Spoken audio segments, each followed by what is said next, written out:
This is part 6 of rivets and bolts. At the end of part 5, we were talking about MR, our bending moment contribution from FR, which is the resultant vector of all these little forces added up between the pivot point and X.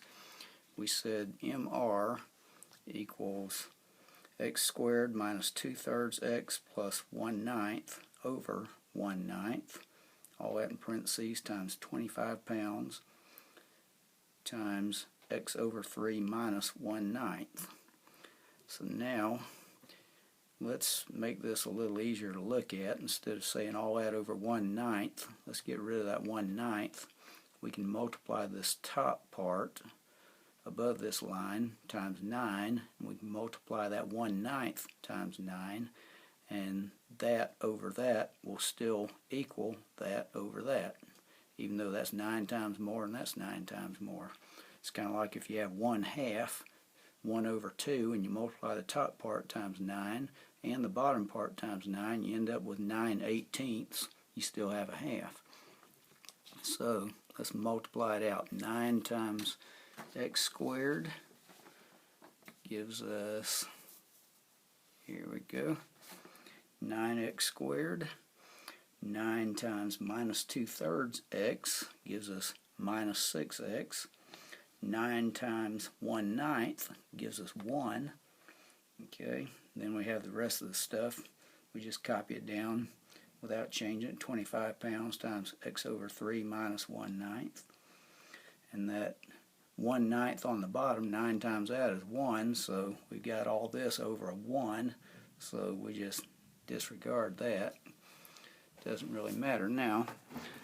So let's multiply everything between these parentheses times our 25.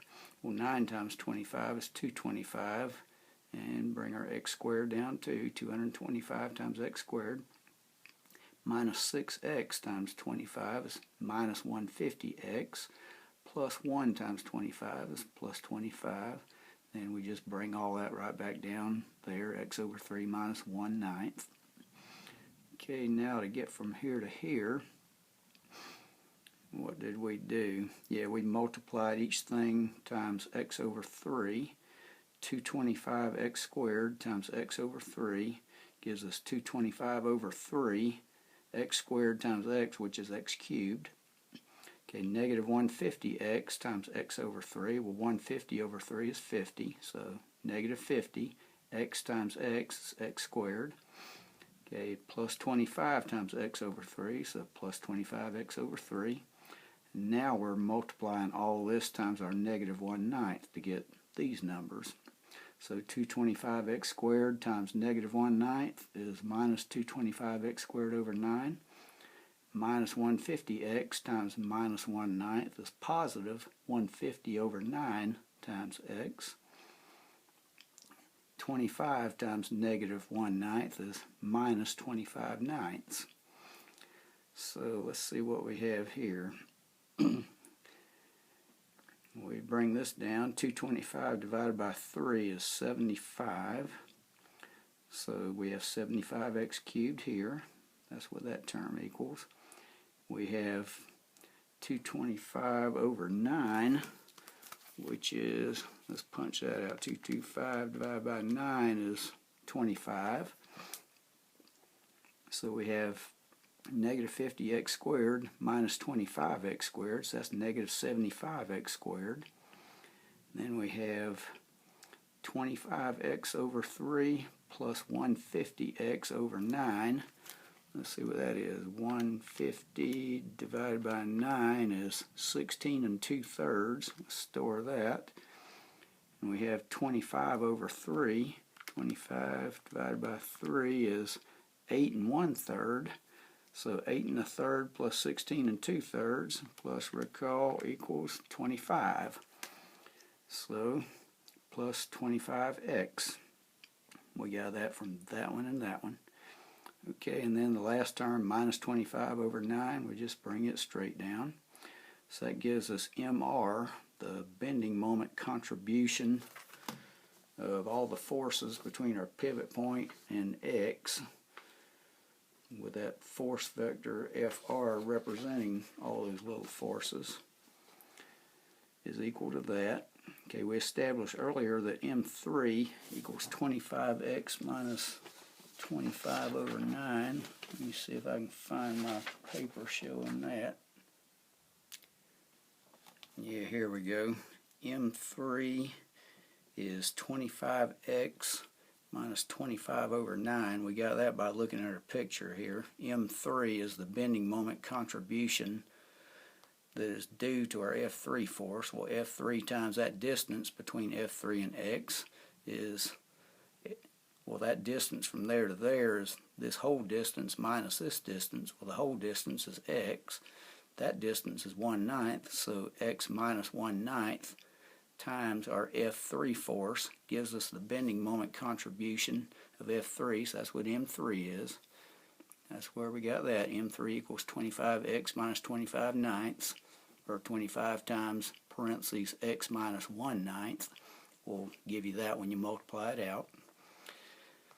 So the bending moment of the nail between the pivot point and X is MR minus M3, which is, here's MR, okay, and M3 is that, which is the same as what's at the end of that. So all that minus that, which is that, leaves us with that. So MR minus M3 ends up being 75x cubed minus 75x squared. So let's plug some numbers in for x here. Okay, well, this formula is good for from the pivot point over, where x is 1/3. Okay, let's see what the bending moment is when x is 1/3. Okay, we plug and chug here. 1/3 cubed is going to be 1/9 times 1/3, which is 1/27. Here, let's just say 3. There's 1/3 to the third power equals 0.0370370, I guess forever. Okay, times 75 times 75 equals 2.77777. Let's store that. Okay, let's say minus 75 times 1/3 squared. Okay, let's get our 1/3 back. There we go. Now square it. Okay, times 75 equals, now we say negative that plus recall equals negative 5.555555. Remember that number? We mentioned it a while ago. That's the bending moment at our pivot point, because our pivot point is the point where x is 1/3 of the way across from the left edge of our board to the right edge of our board. And as we substitute other values of x in here, like for instance 0.4, well, let's do that. 0.4 to the third power equals that, times 75 equals 4.8. Let's store that. Now 0.4 squared times 75 equals, let's put a negative sign in front of that and add it to what we got stored, equals negative 7.2. Hence the negative 7.2 there. You keep doing that with all these little entries here, these different spots for x to be. 0.5, it's a greater bending moment. It gets greater and greater until you get 2/3 of the way across. 0.666666666 forever until you get tired of saying 6, and then you just say 7. That's 2/3 of the way across from the left side of the board to the right side.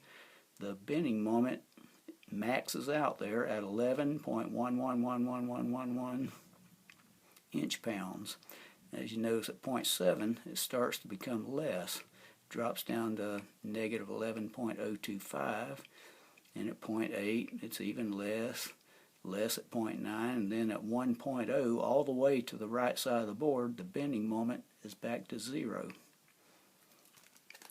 Okay, this table shows what the bending moment of the nail is from the pivot point to the right edge of the board. Notice that the greatest bending moment is halfway between the pivot point and the right edge, right here at 0.66667 of the way across, halfway between 0.33333 and 1. bending moment of 11.1111 inch-pounds. Okay, the bending moment, yeah, there we go, 11.111. This graph shows how the bending moment becomes greater, well, greater negative anyway.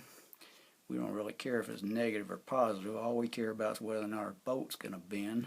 If the boat's holding a wing strut onto a wing or a wing onto a fuselage, we're not really concerned with it, whether it's negative or positive. We just want it to hang on and don't let go. Okay, the graph shows how the bending moment becomes greater. See, greater negative here. It starts out going in this direction because you don't have much bending moment at the left side of the board. Then about halfway between here and here, you have that negative 5.5556. This is the bending moment at the pivot point. Then halfway between there and the end, you have the greatest, or greatest negative, whatever you want to call it, bending moment of negative 11.1111. But as you get closer to the right side of the board, the bending moment starts diminishing and goes back to 0 at the right edge.